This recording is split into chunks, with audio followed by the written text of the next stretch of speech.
Salmo 23, 3. ¿Lo tienes ahí? Gloria a Dios.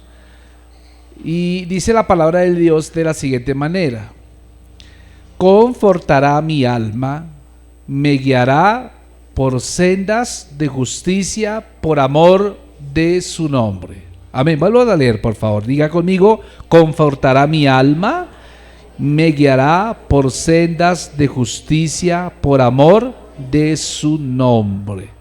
Amén y amén. Gloria al Señor. Bueno, hoy quiero compartir con ustedes: Dios es nuestro guía. Dios es nuestro guía, nuestro guía. Y bueno, algo que me llama especialmente la atención del Salmo, quiero hablar un poquito, relatar un poco más la historia del Salmo. Porque aunque este es un hermoso Salmo, ¿cierto? ¿Cuántos saben que el Salmo 23 es muy hermoso?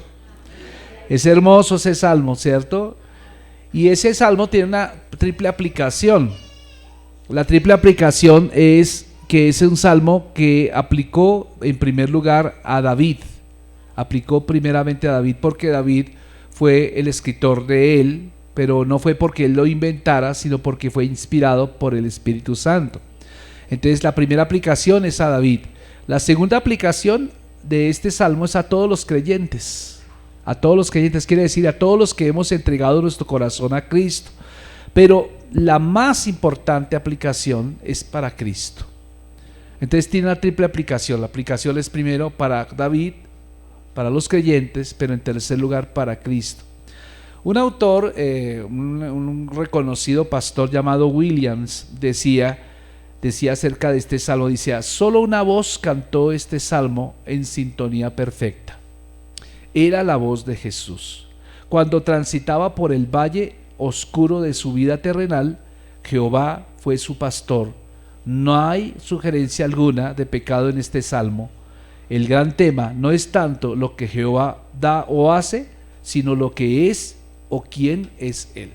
Eso lo decía el pastor Williams. Entonces, creo entender un poco acerca de este salmo. Cuando tú miras el salmo en sus dimensiones, sus 6 versículos, nos vamos a dar cuenta que es el relato de toda una vida, de una persona que entregó su vida a Dios.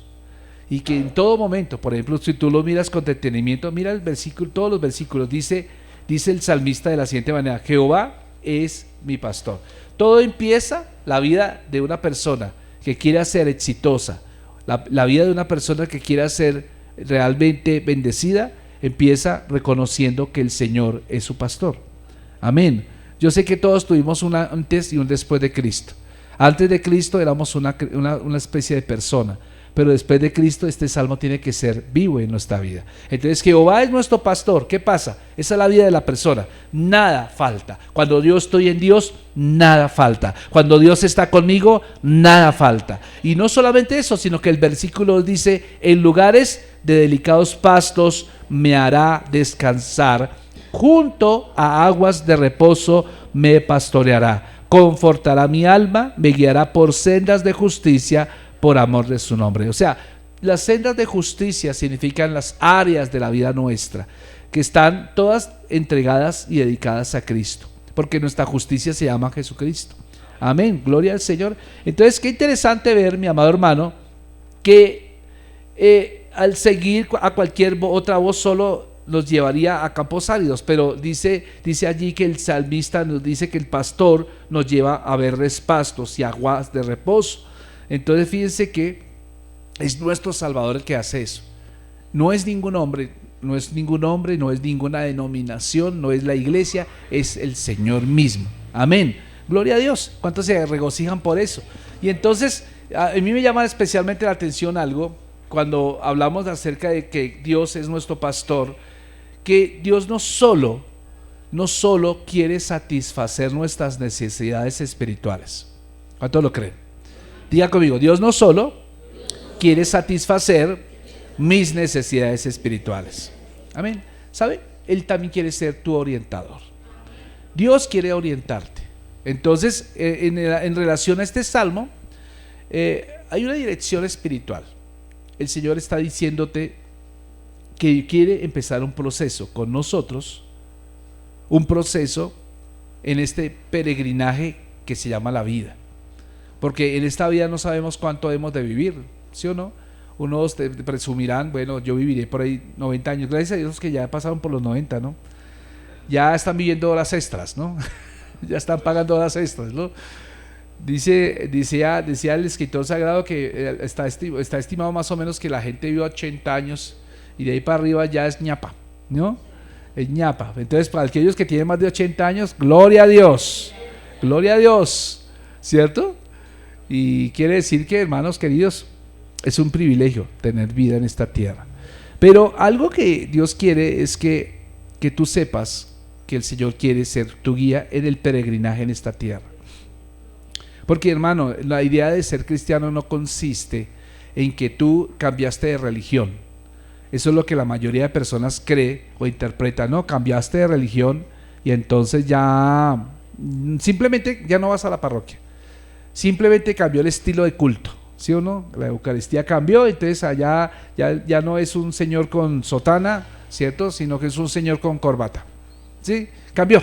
Entonces la mayoría de personas considera, cambié de religión, pero la idea no es cambiar de religión, la idea es cambiar de vida. La idea es cambiar de vida. Entonces cuando yo entrego mi corazón al Señor, lo que estoy diciéndole literalmente, Señor, a partir de ahora ya no vivo yo, sino quiero que tú vivas en mí. Entonces empiezo a desaprender todo lo que me enseñaron en mi niñez, todas aquellas tradiciones, todas aquellas costumbres que no son agradables al Señor, las empiezo a desaprender, las empiezo a desarraigar de mi vida y en mi condición de nueva criatura. Entonces estoy dispuesto a que el Señor empiece un proceso en mí. Y ese proceso tiene que ver, amados hermanos, con que precisamente Él quiere guiarnos en esta vida, en este peregrinaje. La Biblia enseña que nosotros aquí somos peregrinos y extranjeros, que esta no es nuestra tierra, que no pensemos digamos en quedarnos acá, porque no nos vamos a quedar, ninguno nos vamos a quedar en esta tierra. ¿Me dejo entender? A veces nosotros peleamos por una herencia, una casa, algo, y resulta que usted construyó su casa y espere que usted se muere, tanto que luchó por esa casa, usted no sabe quién le queda con la casa. De pronto uno de sus hijos se queda y luego sus nietos, sus bisnietos nacen y disfrutan la casa o la venden y nadie supo que usted se mató trabajando por esa casa, ¿sí o no? A veces nosotros enfatizamos mucho lo material, enfatizamos las cosas de esta tierra y créame, mi amado hermano, que la Biblia nos desalienta a que nos enfaticemos en la tierra. La Biblia cuenta la historia de un hombre que le iba tan bien económicamente que él pensó, dijo, no, vamos a agrandar los graneros y vamos a hacer esto y lo otro, y resulta que el Señor lo llamó necio, porque dijo, no sabes tú en qué momento tendrás que entregar cuentas al Señor. Entonces, una persona que se enfocó solo en este mundo, pero fíjense, nuestra razón de ser acá es que nos enfocamos es en la eternidad, y como hemos aprendido, cuando tú te enfocas en la eternidad, entonces el Señor te capacita y te empodera para vivir bien en esta tierra. Ese es el derecho de las cosas. Entonces debe haber una dirección espiritual, la cual consiste en un proceso en esta vida. Entonces fíjense que la vida que nosotros tenemos es una vida que está llena de opciones. Desde que nos levantamos, estamos mirando qué opciones tomar y por tanto tenemos que decidir, que elegir. ¿Aló? Tú eliges que se escoge. Entonces, bueno, escojo que voy a ponerme los zapatos tales, escojo que me pongo tal camisa, escojo coger tal bus, elijo, sí, si te vas de vacaciones, eliges si te vas para cierto lugar, ¿me entiendes? Todo momento estamos eligiendo y no sabemos qué vamos a almorzar hoy. Si vamos a almorzar frijoles, o vamos a almorzar churrasco, o vamos a almorzar simplemente guatila, no sabemos. O sea, todo momento estamos decidiendo. Pero hay decisiones trascendentales en la vida. La persona con la cual te casaste, la casa que tú compraste, el lugar donde fuiste a vivir, la carrera que tú elegiste, pero sobre todo, mi amado hermano, eliges servir y amar a Dios o eliges no servirlo y amarlo. Todo consiste en decisiones, mis amados hermanos. ¿Y cuántos de nosotros no hemos pensado siquiera un minuto que devolver el tiempo? Y devolvernos en el tiempo y decir, esto lo cambiaría, porque esto, ahora lo compruebo, no trajo bienestar ni a mí ni a mi familia. Muchos quisiéramos hacer eso, devolver el tiempo. Quisiéramos devolver las manecillas del reloj y volver, así como aquella película americana de los 80, Volver al Futuro, ¿cierto? Encontrarnos un científico loco con un carro desbaratado, que sea un Cinca, un Renault 4, pero que nos lleve hacia el pasado y uno pudiera transformar eso, ¿sí o no? Decisiones de que si pasamos un tiempo con las personas que supuestamente amamos, que cuando fallecieron, después vino el remordimiento a nuestro corazón y pensamos, si tan solo hubiera pasado tiempo con ella, si tan solo hubiera pasado, si tan solo nos hubiéramos pedido perdón. Entonces la vida consiste en ¿qué? Decisiones, mis amados. Y seguramente hemos andado por sendas incorrectas. Muy seguramente, mis amados hermanos, durante nuestra vida, nuestra trayectoria en esta tierra, tal vez hemos caminado por sendas incorrectas y no hemos caminado por sendas de justicia. Ahora usted notará que el salmista tiene razón cuando dice: confortará mi alma y me guiará por sendas de justicia por amor de su nombre. Ahora, cuando el salmista David está escribiendo inspirado en una imagen, una metáfora acerca de la vida de un pastor con sus ovejas, es cierto, porque David era un conocedor muy claro de las ovejas. Y las ovejas, amados hermanos, las ovejas son conocidas porque se extravían fácilmente. Por eso usted va a encontrar que un buen pastor no solamente tiene un cayado, ¿cierto? Una vara y un cayado, sino también tiene unos buenos perros, ¿sí o no? Y los perros son esos perritos que van allá y las abejas se tratan de abrir y entonces el perro corre a toda velocidad y los hace que se vayan para que se junten otra vez. Mire cualquier video de pastor y va a darse cuenta, siempre las ovejas tienden a extraviarse, siempre las ovejas se extravían fácilmente, y esto es un sinónimo de algo. Cuando el Señor está comparándonos con ovejas, sencillamente está diciendo: ustedes también tienen esa misma tendencia a extraviarse. Ustedes también evalúen su vida y van a darse cuenta que en el primer descuido ustedes ya se alejaron de Dios. En el primer descuido ustedes ya dejaron de orar. En el primer descuido ya no quiero ir a la iglesia. Este domingo, mamá, no quiero ir a la iglesia. Sencillamente me quiero quedar descansando. Toda la semana me he madrugado y el único día que tengo para levantarme tarde es el domingo. ¿No les ha llegado ese pensamiento a ustedes? Pero yo creería algo, que si usted le llega a ese pensamiento, tranquilo, pero usted tiene que gobernar usted tiene que dominar sus deseos, y usted tiene que ordenarle a su cuerpo: le ordeno que no se canse porque hoy es el día más esperado de la semana. Entonces, cuando usted se extravía, las ovejas se extravían, dejan de venir al redil, pues hermano, eso es un sinónimo de autosuficiencia.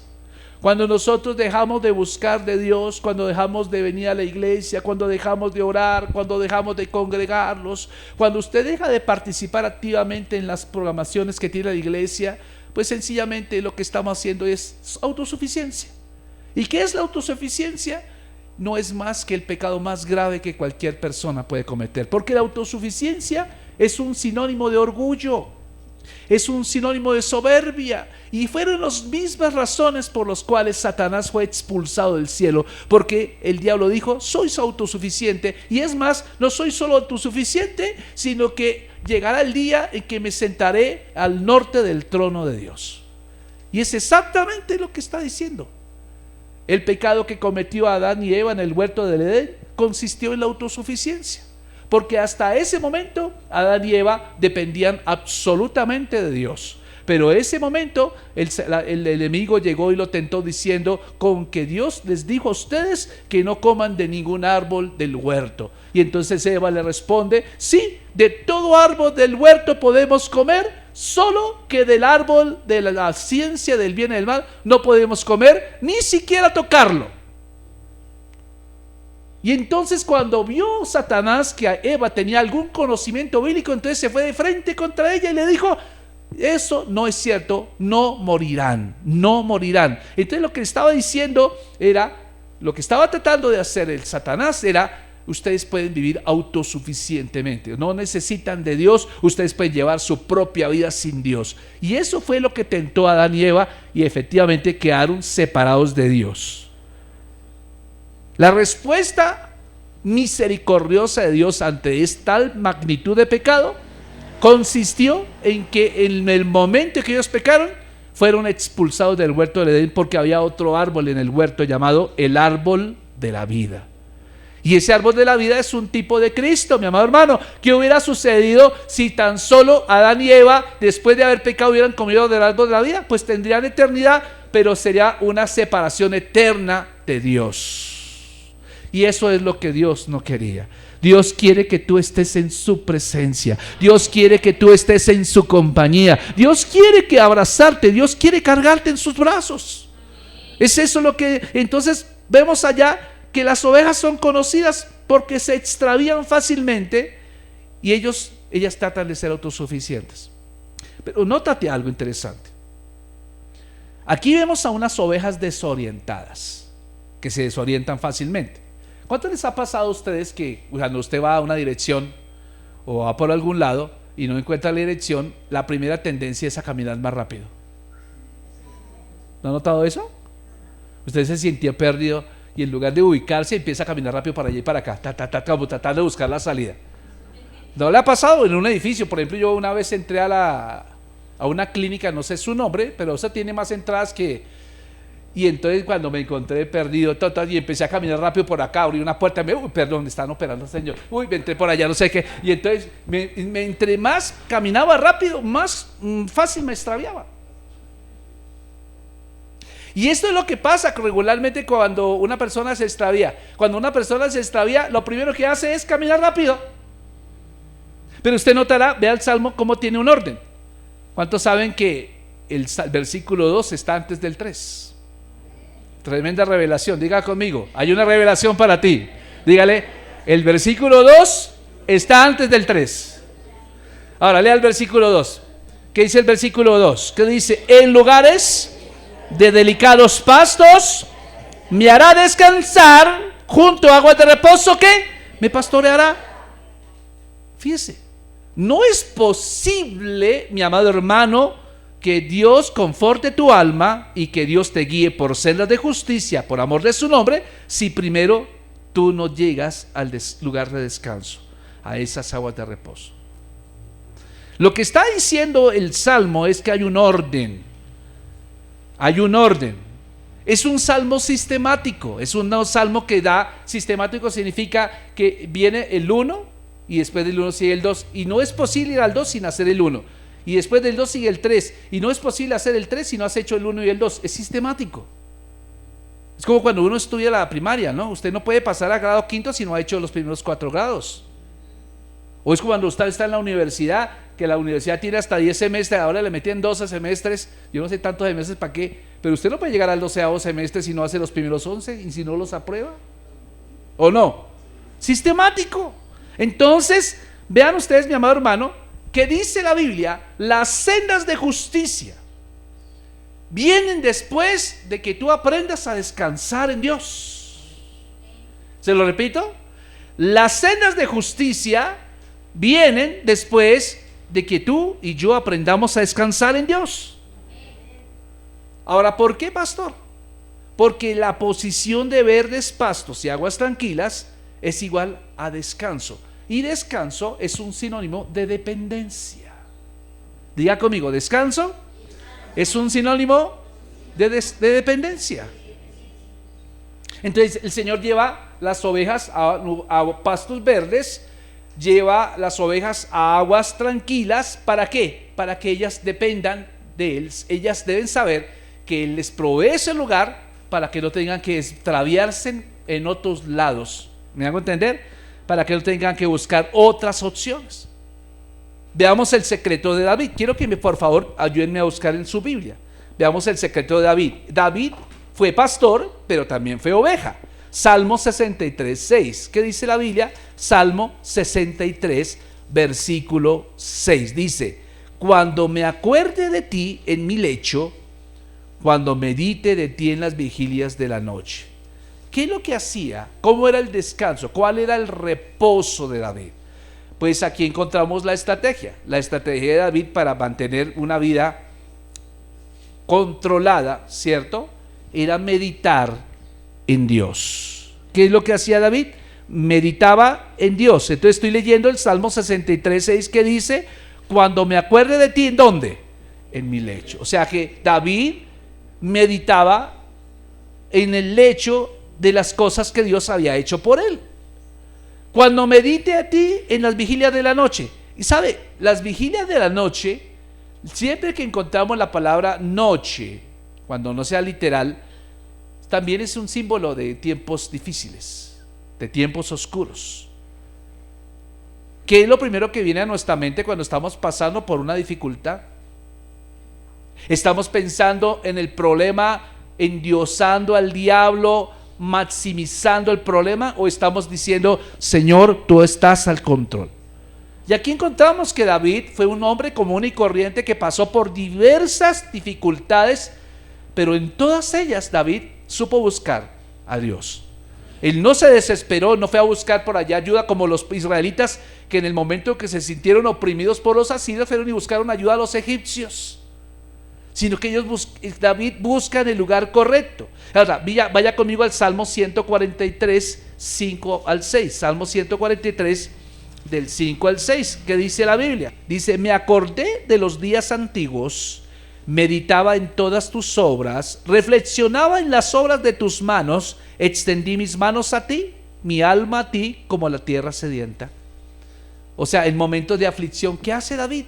David medita en la cantidad de prodigios y milagros que ya Dios había hecho en él. Él estaba reflexionando en la obra de sus manos. Y entonces él dice: entonces cuando yo recuerdo lo bueno que ha sido conmigo, el versículo 6 dice: extiendo mis manos a ti y mi alma a ti como la tierra sedienta. Entonces, nótese algo, eso se llama dependencia. Salmo 19:14, Salmo 19:14, allí el mismo David dice lo mismo, dice allí, vea, este es el secreto de David. Dice: sean gratos los dichos de mi boca y la meditación de mi corazón delante de ti, oh Jehová, roca mía y redentor mío. Entonces, ¿qué es lo que está haciendo? ¿Cómo es que David descansa? ¿Cómo es que pone en práctica esto de descansar? Pues sencillamente él medita en la palabra, él recuerda las bondades de Dios, las misericordias de Dios que Dios ha tenido para con él, y eso le da fuerza en el momento de aflicción. ¿Me hago entender? O sea, cuando está pasando por el día más oscuro, ¿cuál es el ejercicio? Él recuerda cuántas veces Dios lo ha salvado, cuántas veces Dios lo ha bendecido. Amén. ¿Está conmigo todavía o tiene sueño? Entonces, ¿qué hace David, mi amado hermano? Pues David nos enseña una estrategia. Él buscaba un lugar solitario donde no hubiera distracciones. Él buscó un lugar de intimidad con Dios. ¿Para qué?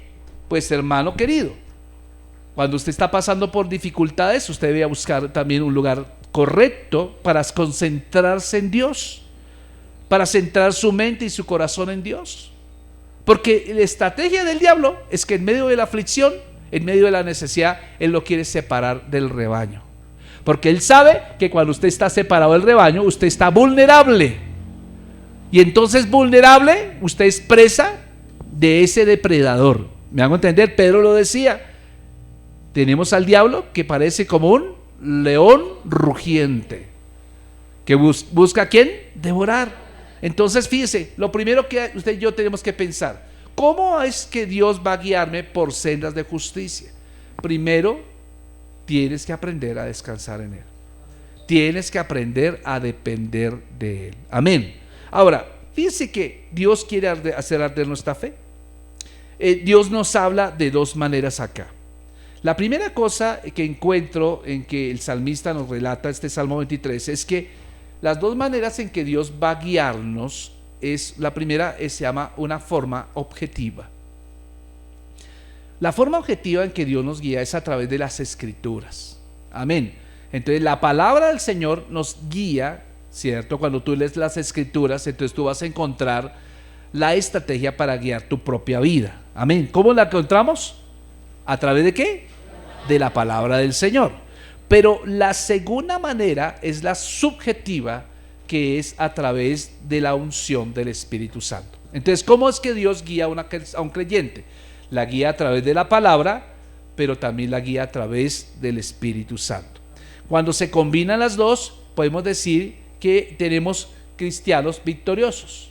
Hay cristianos que solo se guían por la sola escritura sin tener en cuenta el Espíritu Santo. ¿Me entiende? Vuelvo y lo repito. Hay cristianos que se guían solo por las escrituras, pero sin el Espíritu Santo. Entonces, ¿qué tenemos? Tenemos unos cristianos que son fríos, espiritualmente hablando, son fríos, que conocen Biblia, pero que son muy fríos, no les cuesta adorar, les cuesta, todo lo refutan. Entonces, ese es un problema. Pero por otro lado está los cristianos que son netamente sentimentales. Amén. Entonces son aquellos que se dejan dominar por las emociones en la adoración, pero desconocen la palabra de Dios. También es malo. Pero cuando tú combinas las dos, es bueno. O sea, tú no puedes hacer una de las dos. Tú tienes que ser objetivo y tienes que ser subjetivo. O sea, tienes que ser objetivo porque Dios quiere guiarte a través de la Biblia, ¿cierto? Pero también quiere guiarte a través del Espíritu Santo. De hecho, el Espíritu Santo echa mano de lo que tú sabes de Biblia. Amén. Gloria al Señor. Entonces, por eso vamos a encontrar que la Biblia nos muestra en Hechos capítulo 2, cuando el Espíritu Santo vino en el Pentecostés, allí en el aposento alto. Vamos a encontrar que cuando el Espíritu vino, el Espíritu se posó sobre cada persona, imitando como una llama de fuego. Y fíjese que eso no era un fuego descontrolado, ¿cierto? Sino que lo que está diciendo, mi amado hermano, es que Dios quiere hacer un milagro a través de las Escrituras, pero también a través del Espíritu Santo. Entonces Dios quiere guiarlo a usted a través de la palabra, pero también que sea usted guiado por el Espíritu Santo. Es decir, que Dios quiere que cada uno de nosotros seamos sensibles para leer las Escrituras, pero también para escuchar la voz del Espíritu Santo. ¡Aló! Es la manera en que Dios nos va a guiar. Y usted va a notar que en Hechos capítulo 2, después de que hubo venido el Espíritu Santo, pues hubo esas lenguas de fuego, ¿cierto? No fue un fuego descontrolado, pero aquellos hombres que estaban orando en el Espíritu y mirando las Escrituras recordando lo que Cristo les había enseñado en la tierra y recordando lo que los profetas habían anunciado, pues hermano, ellos estaban literalmente escuchando a Dios. O sea, yo no me basto con solo leer las Escrituras y decir, no, yo ya leí la Biblia, sino que ahora tengo que afinar mi oído para escuchar a Dios. ¿Qué me quiere enseñar a través de lo que acabo de leer para aplicarlo en mi vida práctica? Entonces, cuando yo combino las dos cosas, el poder de su palabra, ¿cierto? Que esa palabra penetre profundamente en lo más recóndito de mi ser y permito que el Espíritu Santo la aplique a mi vida, entonces vamos a encontrar que hay una combinación correcta para ser guiado por sendas de justicia. A leer, ¿sí me entiende? Ahora, ¿por qué sendas de justicia? Porque Dios, mi amado hermano, es un experto guía. Pero esto no funciona para gente inconversa. Así que si usted tiene una persona inconversa y usted dice, mira, ya descubrí el secreto para guiarte, si esa persona no nace de nuevo, no va a servir de nada. ¿Entiende? Esto es como aquel que tiene un carro diésel y usted trata de echarle gasolina. O viceversa, ¿sí o no? ¿Qué pasa? No funciona, se lo tira. ¿Me entiende lo que estoy diciendo? Entonces usted lo que tenemos que hacer es combinar correcto. Esto es para creyentes. Por eso decía, el Salmo tiene una triple aplicación. Primero para David, segundo para los creyentes, pero en tercer lugar fue para el mismo Cristo en su propia vida. Entonces el Señor nos quiere llevar a un destino. Nos quiere llevar a un lugar de victoria. O sea, ¿por qué estamos vivos en la tierra? Yo creo que usted lo han experimentado. ¿Quiénes han estado participando en Casas de Fe? Levanten la mano los que han ido a Casas de Fe. Bueno, poquitos, y los demás no. Los invitamos a Casas de Fe, hermano, el viernes, ¿cierto? Pero quiero decirles, si usted ha puesto atención a la palabra que se ha predicado en las Casas de Fe, tiene que ver con esto. Tiene que ver con ser guiado por el Señor. tiene que ver con que usted no se ranche aquí en la tierra, que se prepare para irse. Aló. ¿Cierto?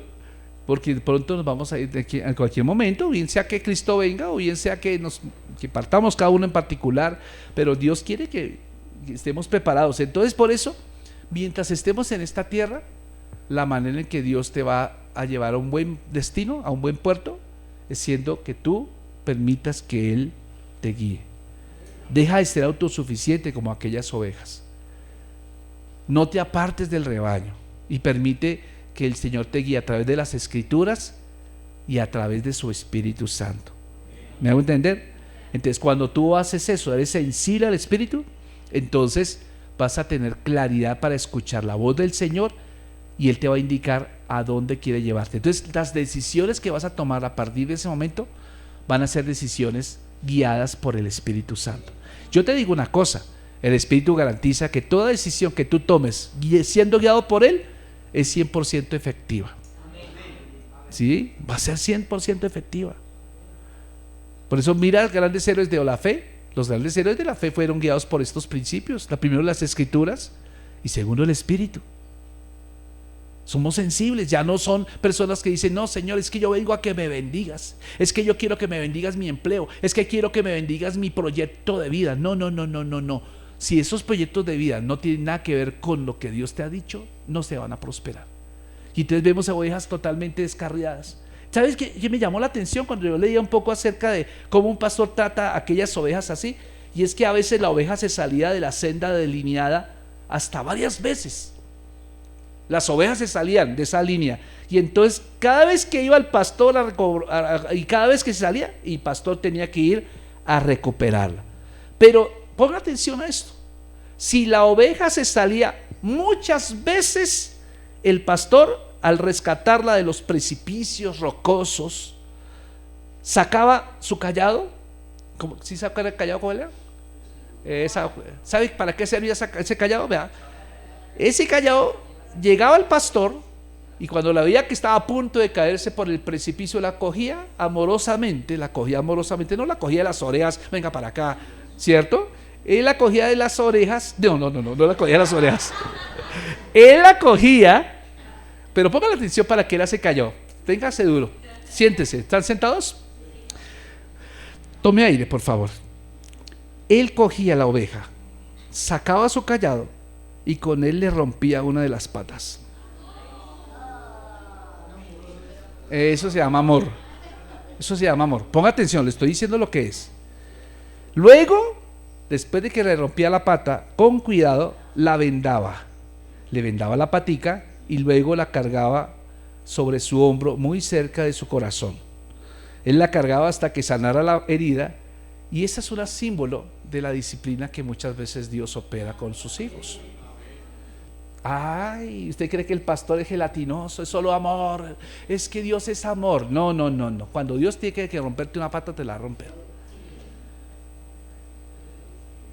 Ay, no hay amenes, ¿sí o no? Ya no hay amenes. Pero si yo le dijera a usted, Dios le va a regalar una Toyota Hilux 2025, ¡amén! Ahí sí. Pero yo no le digo, Dios le va a romper una pata a usted si se desvía. Ahí sí no hay amenes, ¿cierto?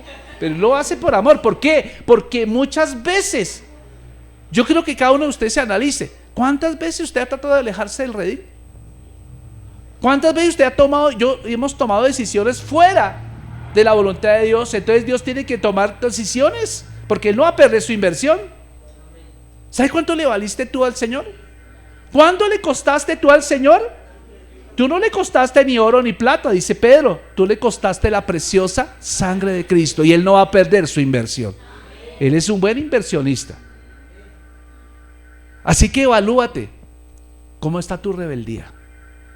Porque en tu casa, por ejemplo, la casa a veces somos cristianos, pero en la casa es el lugar de más contienda, es donde no nos miramos, es donde nos levantamos los tonos, es donde nos decimos, aquí no vengas a ti a decirme cómo yo hago las cosas. Cuando tú empiezas a adoptar eso, quiere decir, esa ovejita se fue alejando, ¿y qué ocurre? Tantas veces entre más veces se te aleje, entonces Dios va a hacer lo que hace con la oveja. Va a venir con su callado y no te diga nada. Él te va a quebrar la pata, con mucho cariño te la va a quebrar y con mucho cariño te la va a vendar. Porque cuántos sabemos nosotros que la Biblia cumple una doble función. La Biblia cumple la función de matarte y por segundo resucitarte. Esa es la función de la Biblia. La Biblia no es para decirme, ay, tan bonita que es la Biblia, ay, me gusta mucho este salmo. Eso no es para eso. La Biblia tiene que matarte a ti, cambiar tu actitud, cambiar tu forma de ser y hacerte más parecido a Cristo, porque tú tienes la mente de Cristo. Entonces, por eso dice el salmista, vaya conmigo otra vez al versículo 3: confortará mi alma, me guiará por sendas de justicia por amor ¿de qué? De su nombre, no de ti, no es por ti, es por Él, es por amor a Él mismo que necesita devolverte al redil. Entonces, por eso, mi amado hermano, David, ¿sabe qué hace? David le da la gloria a Dios. Yo no sé, ¿cuántos han manejado alguna vez un GPS? Levanten la mano los que alguna vez han manejado un GPS. Sí, usted sí, GPS también, pero no sabía. Sí, sí, inmediatamente lo corrigen, ¿sí o no? Aparece el señor de la moto, uno que tiene una T aquí atrás, chaleco rojo. Sí, ya me lo conozco. Esto es tremendo. Cuando uno tiene el GPS, por ejemplo, usted no sabe dónde va, no conoce direcciones. El GPS le dice: voltea a la derecha, en tantos metros voltea a la derecha, y cada ratico esa voz tan cansona, en tantos metros voltea a la derecha, y usted se le olvidó, ¡pum!, siguió de largo, ¿o no? Entonces, ¿qué hace el GPS? Redireccionando, ¿sí o no? Entonces se pone como en blanco y empieza otra vez el relojito, ¡pum!, y otra vez, y le saca una segunda alternativa para volver a su destino. Yo me ponía a pensar algo. Dios es así con nosotros. ¿Sabe cómo se llama el GPS de Dios? La gracia de Dios. Porque cuántas veces el Señor te dice: tienes que voltear a la derecha, y tú sigues de largo. Pero escucha, hermano, no juegues con el GPS de Dios, porque el Señor, como ese pastor, algún día te va a romper esa patita, porque Él no va a permitir que tú te pierdas. Ahora, si tú te alejas del redil, entonces vas a ser presa fácil del enemigo. ¿Entiendes lo que te estoy diciendo? Medita por un minuto, cierra tus ojos, medita. ¿Has intentado alejarte del Señor? ¿Vienes a este lugar con gozo o vienes porque te obligan a venir? Si tú eres una persona que dice: mi mamá me está molestando y me toca ir porque si no me cantaletea esta semana, ay, mi papá no sé qué cansón, no sé qué. Si estás en esa actitud, quiere decir que te alejaste, te pasaste, hermano. El Señor te está diciendo: vuelve a la ruta. Es con buen corazón que tienes que volver a la ruta, no es con mala actitud. Mira, estamos acá no porque tú por ti, es porque Cristo murió por ti. La sangre de Cristo es la que fue derramada en la cruz, no fue la de cualquier cordero, fue la del Cordero, el Hijo de Dios, que quita el pecado del mundo. Por eso es que estás acá en esta hora. Dale gracias a Dios por la familia que te correspondió. Dale gracias a Dios por el lugar donde estás viviendo. Dale gracias a Dios por lo que Dios te ha dotado. Dale gracias a Dios por ese trabajo